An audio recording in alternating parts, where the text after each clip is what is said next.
Welcome to this explainer. Today we're diving into something pretty much all of us experience, but almost nobody really gets right: anger.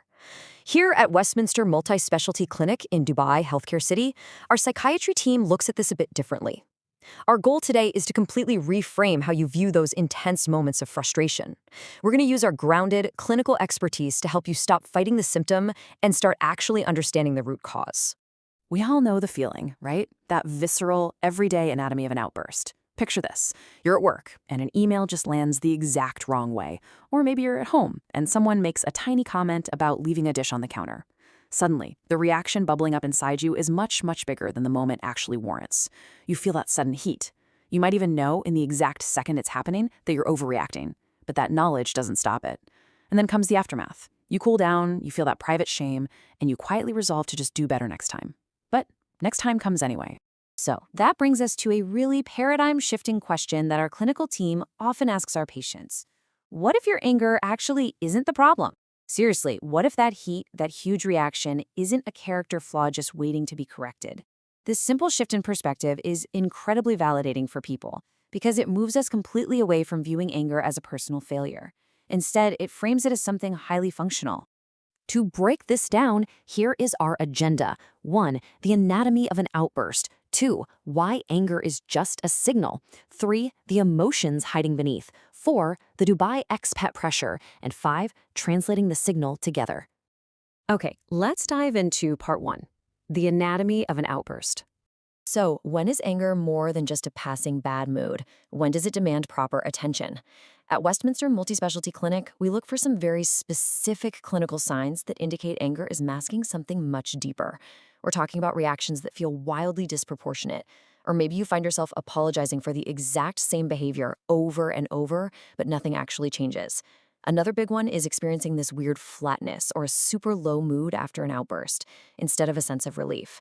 That tells us the release didn't fix anything. But honestly, the most telling sign is the relational toll. It's when your loved ones are visibly walking on eggshells around you. Clinically, we also watch out for physical symptoms like a racing heart or shaking. That's a surefire sign your nervous system is way more activated than the situation calls for. Moving right along to section 2. Anger is just a signal. To really rethink this symptom, we gotta look at how society just gets it completely backwards. We usually see two big myths out there. Myth number 1 tells us that anger is this dangerous, toxic force, something that absolutely must be controlled, suppressed, and constantly apologized for. On the total flip side, myth number 2 treats it as this righteous energy, like it's your absolute personal truth that you should express freely without ever apologizing. At Westminster Multispecialty Clinic, our team's approach is to help patients see that both of these ideas completely miss the point. Suppressing it does absolutely nothing to solve the root cause, and venting it wildly does nothing but damage the people you care about. So here's our actual clinical view on the matter. Anger is a vital signal. It's basically a flashing warning light telling you a boundary has been crossed, an essential need is going unmet, or something deeply important has been ignored for so long that your emotional system has simply run out of quieter ways to speak. The problem with anger isn't that it exists. The problem is when the alarm bells are ringing, but nobody, not even you, knows what the alarm is for. It's a signal arriving without a translation. That brings us to part 3, the emotions hiding beneath. Now, what's really fascinating here is what happens when we start peeling back the layers. You see, clinically, anger is almost always a secondary emotion. For instance, take a short fuse or general irritability, especially in men. That is very frequently masking depression, rather than the classic image we have of someone just acting sad or withdrawn. What about a hypersensitive threat response, where every tiny provocation feels huge? That's often a hidden clinical root of anxiety. The nervous system is basically just running background stress all day long.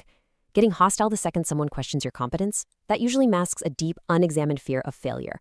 And hypervigilance to really minor triggers, that's a classic expression of PTSD or unprocessed trauma.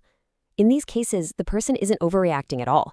They're actually reacting to something much, much older than the present moment. There is a saying that hits the nail right on the head. Anger tends to arrive in place of something that feels more vulnerable. If you are experiencing these intense reactions, we want to reassure you that they are highly logical survival responses to an overloaded, vulnerable nervous system. It's just so much easier for the human brain to default to the heat and power of anger than to sit in the uncomfortable, quiet vulnerability of fear, grief or sheer exhaustion. Let's look at part 4, the Dubai expat pressure. Here at Westminster Multispecialty Clinic, we see patients navigating a pretty incredibly unique environment. Dubai asks a lot of the people who live and work here. The professional expectations are just sky high. The social performance is continuous. You always feel like you have to be on. And crucially, there's the sheer physical distance from family and long-term friends. Those familiar, grounding support structures, like a casual family dinner or a walk through your hometown, they're just absent. This slowly strips away your normal release valves and leads to this quiet, accumulating, completely unmet need for deep rest. We really need to validate this reality for our patients. Anger is quite literally what stress and burnout look like when you've carried them for way too long without an outlet. The person who has been holding absolutely everything together, performing perfectly at work and at home, eventually hits a wall. And what breaks through that wall is rarely calm. In this kind of high-pressure environment, an outburst is often a perfectly reasonable response to an unreasonable amount of sustained pressure that just has nowhere else to go. Finally, part 5, translating the signal together. Okay, so how do we fix it? Because an understandable problem still needs a concrete medical solution. Well, step 1 is realizing that just suppressing it, taking deep breaths, counting to 10, leaving the room, that doesn't solve the problem. It only buys you time. To actually break the cycle for good, you have to move to step 2, the interpretive clinical work. That leads to step 3, which means honestly asking what core need has gone unmet for so long that it's bursting out sideways. What are you actually afraid of? And because that is incredibly hard to figure out alone, step 4 is utilizing professional therapy to safely and permanently address the root.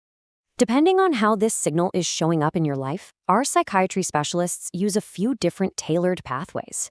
Couples therapy is very often the right entry point if your anger is primarily eroding trust in a close partnership, and your loved ones are absorbing all that heat. On the other hand, individual therapy and psychiatric assessment are the best starting points when the pattern is wider than just one relationship. It's crucial when the anger has been present long enough to suggest deeper, systemic clinical burnout, underlying depression, or a real anxiety disorder. At Westminster Multispecialty Clinic right here in Dubai Healthcare City, our psychiatry specialists partner with people who are just, frankly, tired of the cycle. Tired of the blowout, tired of the apology, and tired of knowing the next time is inevitable. We approach this knowing that these are highly understandable, totally human problems, and they have proven medical solutions. It really all boils down to this core clinical philosophy we hold about chronic frustration. Anger that keeps returning is asking a question. It is not there to punish you. It's actually trying to protect you by forcing you to finally look at something you've been ignoring. Getting clinical help is how you finally learn to answer it. So, as we wrap up this explainer, I want to leave you with one thought. The absolute next time you feel that heat start to rise in your chest, right before any shame sets in, take a split second to pause. Ask yourself, what is your anger actually trying to tell you? Finding that answer might just change your life. Thank you so much for joining me, and we look forward to exploring more clinical insights with you next time.